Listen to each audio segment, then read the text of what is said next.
Hello YouTube family, Sitaram, Har Har Mahadev અને જાજા કરીને જય શ્રી કૃષ્ણ। તો આજે મિત્રો તારીખ થઈ ગઈ છે 30/7/26 અને સાંજનો સમય છે 6:30 વાગ્યા છે। કેમ કે આજે આખો દિવસ વિડીયો શૂટ કરવાનો આપને કંઈ ટાઈમ મળ્યો નહોતો, પ્લસ બીજા નંબરમાં એવું હતું કે આપણે લાઇટ સવારની જતી રહી હતી, એટલે વિડીયો કંઈ બનાવવાનો મૂડ હતો નહીં। કીધું અત્યારે હવે વિડીયો બનાવી નાખીએ નાનકડો એવો। એટલે દીપ્તિબેન નવો વિડીયો લઈને તમારી સમક્ષ આવી ગયા છે, નવી રેસીપી લઈને। અને રેસીપીમાં ફરાળી વાનગી બનાવવાની છું, જે તમે થંબનેલમાં જોયું એ રીતે। તો ફરાળી વાનગી બનાવવાની આપણે શુભ શરૂઆત કરી દઈએ। તો ચલો, એના માટે આપણે મેં લઈ લીધા છે સૌ પ્રથમ તો સાબુદાણા। 2 કલાક પહેલાં આપણે પલાળી દીધા હતા। તો પહેલાં સૌ પ્રથમ તો સાબુદાણામાંથી પાણીને નિતારી નાખો। સરસ મજાના પલળી ગયા છે, કેમ કે અત્યારે વ્રત ચાલે છે, એટલા માટે ફરાળી વાનગી રોજ હું અપલોડ કરું છું અને તમે લોકો જોવો પણ છો, સરસ મજાનો રિસ્પોન્સ પણ આપો છો, પણ હજી થોડોક વધારે રિસ્પોન્સ આપો, સબસ્ક્રાઈબ કરાવો ખાસ ચેનલને। તો એના માટે જો સાબુદાણા પલાળેલા, પછી 3 નંગ બાફેલા બટેકા લઈ લીધા છે, એને મેં છીણ કરી નાખ્યું છે। અને લઈ લીધા છે લીલા મરચાં, ચાટ મસાલો અને માંડવીનો ભૂકો, જે આપણે ક્રશ કરી નાખ્યો છે પહેલાં, સિંગદાણાનો ભૂકો અને આખું જીરું એડ કરવાનું છે। તો આટલી વસ્તુ લઈ લીધી છે અને લેમન। તો વિડીયોની આપણે શુભ શરૂઆત કરી દઈએ મિત્રો। તો એના માટે સૌ પ્રથમ તો આપણે ગેસની ફ્લેમ ચાલુ કરી દઈએ, કેમ કે તેલ આપણું ગરમ થાય, એટલે તેલ અહીં મૂકી દીધું છે, ગરમ થાય ત્યાં આપણી આ પ્રોસેસ છે, આગળ વાનગી બનાવવાની છે એની આપણે પ્રિપરેશન કરી લઈએ। જો સાબુદાણા પહેલાં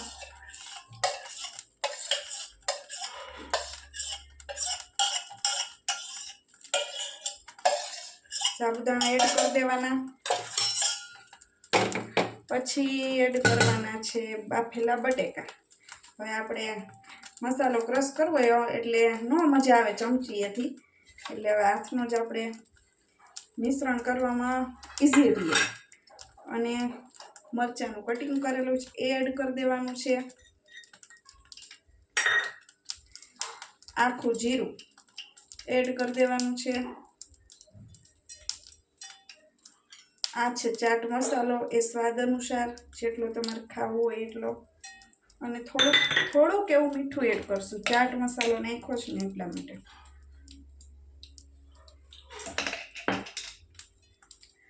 અને હવે એડ કરશું શિંગદાણાનો ભૂકો,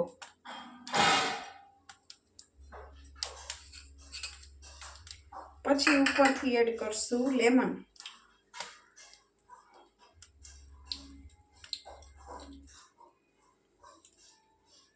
મસ્ત મજાની કંઈક રેસીપી દીપ્તિબેન હમણાં તો રોજ નવું જ કંઈક રેસીપી લઈને આવે છે, તો તમે લોકો પણ બનાવજો, પાછી જોયા ન રાખતા વિડીયો, બનાવજો કંઈક નવું। હવે એને હાથેથી આપણે મસાલાને મિક્સ કરી દેવાનો છે। હા તપેલી પડી,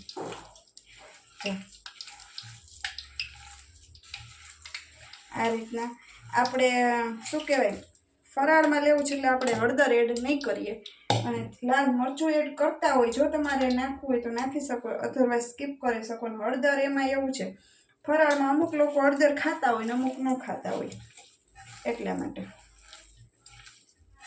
આમાં કંઈ પાણીને એવું એડ કરવાની જરૂર પડે નહીં, સાબુદાણા પલળેલા હોય એટલે।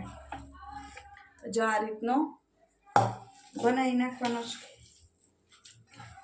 બધું મિક્સ કરી દેવાનું છે, અને બહુ ઢીલું ન થઈ જાય એનું ધ્યાન રાખવાનું। સાબુદાણાનું શું કહેવાય, નિતારી નાખવાના છે એકદમ। ચાલો, આપણું તેલ આવી ગયું છે સરસ મજાનું, અને આ રીતનું આપણે લીંબુ જેવું ખટાશ ખાતા હોય એ પ્રમાણે નાખવાનું। ખાંડ નાખવી હોય તો દળેલી ખાંડ પણ એડ કરી શકો છો, પણ મને નથી ભાવતી એટલે હું ખાંડને સ્કીપ કરું છું અહીંયા। હવે તો ચાલો આપણે જો આની તમારે આ રીતનું તેલવાળો હાથ કરીને થેપલી વાળવી હોય તો પણ વાળી શકો છો, અને ડાયરેક્ટ ભજીયાની જેમ બનાવવું હોય તો પણ બનાવી શકો છો। એટલે હું ડાયરેક્ટ ભજીયાની જેમ પાડું છું, મેં તમને કીધું કે આ રીતે થેપલી પણ પાડી શકાય છે। અને તેલ આવવા દેવાનું એકદમ, પછી જ નાખવાનું છે એટલે ફાટે નહીં. શ્રી ગણેશાય નમઃ. મિત્તલબેન ખાઈ લેજો.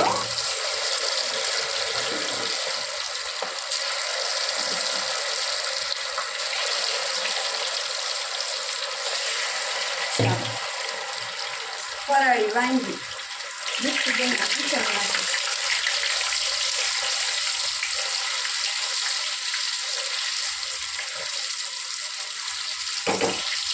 આ રીતનું બનાવવાનું છે.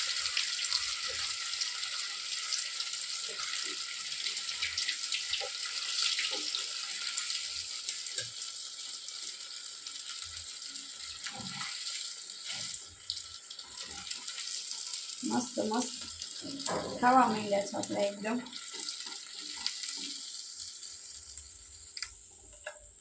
જોઈ શકો છો આ રીતના ભજીયાની જેમ પણ તમે પાડી શકો છો, અને ડાયરેક્ટ બનાવવા હોય થેપલી વાળી. હવે જો તમને થેપલી વાળીને બતાવું છું એ રીતે પણ બનાવું છું, બે રીતે.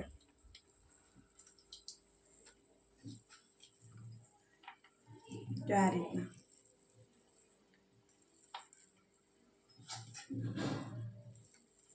તેલ વાળવા કરી દેવાનું એટલે સરસ થાય.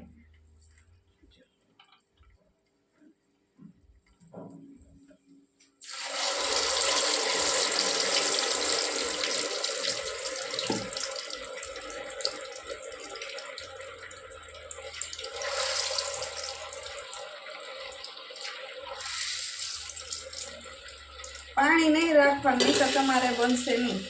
સેજે પાણી સાબુદાણામાંથી નિતારી નાખવાનું.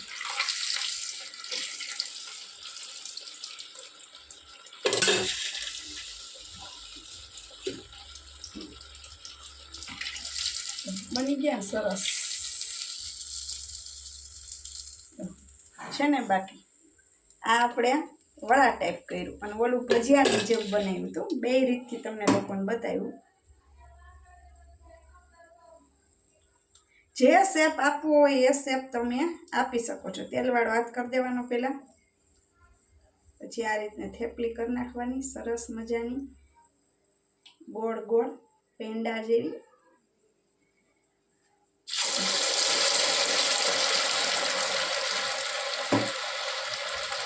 મસ્ત બનાવો મિત્રો, બનાવજો, ટ્રાય કરજો. હવે તો શ્રાવણ મહિનો આવશે, દીપ્તિબેન અવનવી વેરાયટીઓ રસોઈમાં બનાવશે.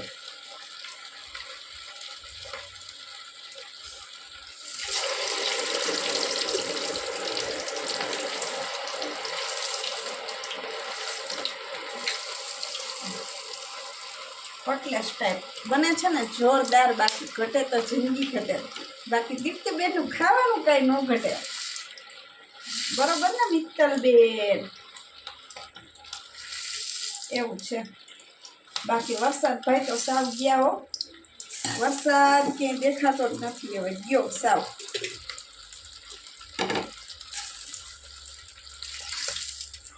સરસ મજાના આપણા સાબુદાણા વડા બનીને રેડી થઈ ગયા છે. તમે જોઈ શકો છો 1 બાય 1.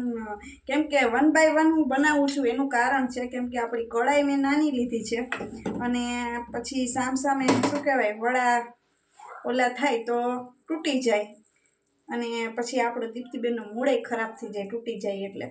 એટલે ધીમે ધીમે આપણે બનાવીએ છીએ. એક એક એક એક એડ કરતી જાઉં છું.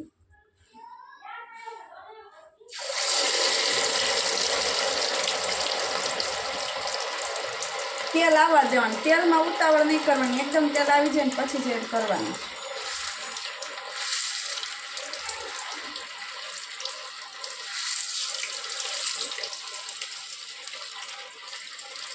શિંગદાણાનો ભૂકો જો દીપ્તિબેન ડબ્બો ભરીને જ રાખે છે ફ્રીજમાં. ગમે ત્યારે ગમે તે શાક બનાવવું હોય, ઇન્સ્ટન્ટ મોડું થતું હોય તો ચાલે. જોઈ શકો છો તમે. ચાલો હવે દીપ્તિબેનનું કામ તો ચાલુ જ રહેશે. તમને લોકોને બતાવી દઉં. થોડીક વાર ગેસની ફ્લેમ બંધ કરી દઉં, પછી હજી આટલું છે એ બનાવશું આપણે. પણ તમને લોકોને બતાવી દઈએ કે સરસ મજાના આપણા વડા બનીને, સાબુદાણા વડા, અને સ્પેશિયલી ફરાળી વાનગી છે, ફરાળમાં ખાઈ શકો એ રીતે. તો તો જોઈ શકો છો તમે સાબુદાણા વડા આપણા બનીને રેડી થઈ ગયા છે. અને હા, આ તમે ગ્રીન ચટણી સાથે કે દહીં સાથે ખાઈ શકો છો. અને આપણા રાજકોટમાં તો શું કે રસિકભાઈની ચટણી એટલે આપણે ઘરમાં પડી જ છે. એટલે રસિકભાઈની ચટણી સાથે આપણે ખાશું. દહીં સાથે ખાવું હોય તો દહીં સાથે પણ ખાઈ શકાય. તો આવી સરસ સાબુદાણા વડાની રેસીપી દીપ્તિબેને આજ તો દીપ્તિબેન મકવાણા ના એ કિચનમાંથી આવી ગઈ છે મસ્ત મજાની રેસીપી. તો તમે લોકો જરૂરથી ખાઈ લેજો અને હું પણ ખાઈ લઉં હવે બનાવીને. બાકી 9 વાગે લાઈવમાં મળશું. ત્યાં સુધી બધા લોકોને જય માતાજી, જય શ્રી કૃષ્ણ. અને હા, લાઈક શેર એન્ડ સબસ્ક્રાઈબ કરી દેજો. અને તમે પણ સાબુદાણા વડા બનાવીને ખાઈ લેજો. તો ચલો આવજો, બાય બાય.